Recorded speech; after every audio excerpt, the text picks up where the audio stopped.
ഇത് നിങ്ങൾക്ക് കാണുമ്പോൾ തന്നെ അറിയാമല്ലോ, ഒരു 30 മീറ്റർ ഹൈറ്റിൽ ഒരു അച്ഛനും അമ്മയും 2 ചെറിയ കുട്ടികളും ആണെങ്കിൽ അവർ ഇതിൽ മുകളിൽ പോയപ്പോഴാണ് അത് സ്ട്രക്കായിട്ട് മുകളിൽ എന്തോ ചെറിയ അതിൻ്റെ സെൻസറിന് എന്തോ കംപ്ലൈൻറ്റ് പറ്റിയിട്ടാണ് സ്ട്രക്കായിട്ട് അവിടെ നിന്ന് പോയത്.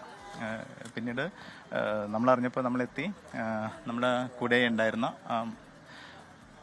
ഒരു ആളുണ്ടല്ലോ, അഡ്വഞ്ചർ ട്രെയിൻ അച്ചു ആണ്. നമ്മളിവിടെ വരുമ്പോഴത്തേക്കും അച്ചു ഈ റോപ്പിൽ കയറാനുള്ള കാര്യങ്ങൾ സെറ്റ് ചെയ്തിരുന്നു.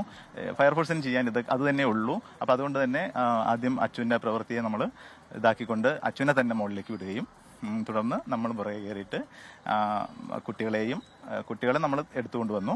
മറ്റുള്ളവരെ സേഫ്റ്റി ഹാർനസ് ഇട്ടിട്ട് ഓരോരുത്തരായിട്ട് ഇറക്കിക്കൊണ്ടുവരികയാണ് ചെയ്തത്. സമയം ഒരു 1.5 മണിക്കൂറിന് മുമ്പാണ്. ഓക്കെ, 2:30 അതെ ആണെന്ന് തോന്നുന്നു. നമുക്ക് വിവരം കിട്ടുന്നത് ഒരു 2:30. ഇല്ല ഞങ്ങൾക്ക് ഒരു 2:30 സബ് കളക്ടറുടെ ഓഫീസിൽ നിന്നാണ് നമുക്ക് മെസ്സേജ് കിട്ടുന്നത്. മാഡം പറഞ്ഞൊന്ന് പോയി നോക്കിയിട്ട് വാന്നും പറഞ്ഞ് വിട്ടതാണ്.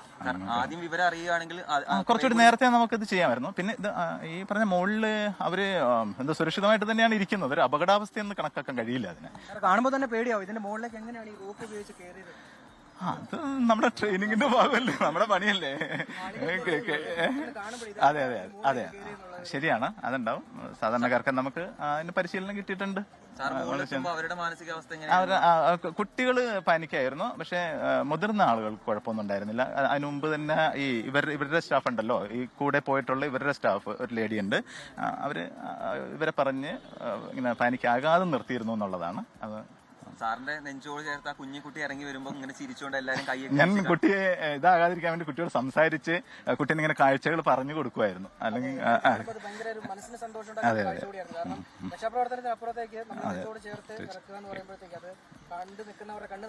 അതെ ഓക്കെ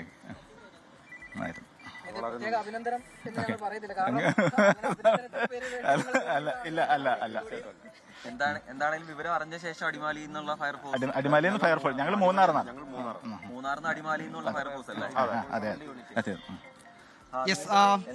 ഉദ്യോഗസ്ഥൻ ഇതൊക്കെ അദ്ദേഹത്തിന്റെ പതിവ് ജോലിയുടെ ഭാഗമാണ് എന്ന് അതിനെ നിസ്സാരവൽക്കരിക്കുകയാണ്. ആ കുഞ്ഞിനെ കൊണ്ടുവന്ന സമയത്ത് അത് ഭയപ്പെടാതിരിക്കാൻ, അതിനോട് ദൂരെയുള്ള കാഴ്ചകളെ പറ്റിയൊക്കെ പറഞ്ഞ് അതിനെ ഏതെങ്കിലും തരത്തിൽ ഒരു ആശങ്കയുടെ സമയത്തൂടെ അല്ല എന്ന് തോന്നിക്കാവുന്ന തരത്തിൽ അതിനെ വളരെ സാധാരണ നിലയിൽ കൈകാര്യം ചെയ്ത് താഴേക്ക് കൊണ്ടുവരികയാണ്. ഇത് അദ്ദേഹത്തിൻ്റെ ഫയർഫോഴ്സിൻ്റെ സാധാരണ ജോലിയുടെ ഭാഗമാണ്. അതിൽ പ്രത്യേക അഭിനന്ദനത്തിൻ്റെ ഒന്നും ആവശ്യമില്ല എന്ന് അദ്ദേഹം പറയുന്നത്. പക്ഷേ അങ്ങനെയല്ല, നമ്മൾ കണ്ടതാണ്. ഒരു സാധാരണക്കാരെ സംബന്ധിച്ച് വളരെ സാഹസികമായ ജോലിയാണ് അവർ അത് ചെയ്തത്.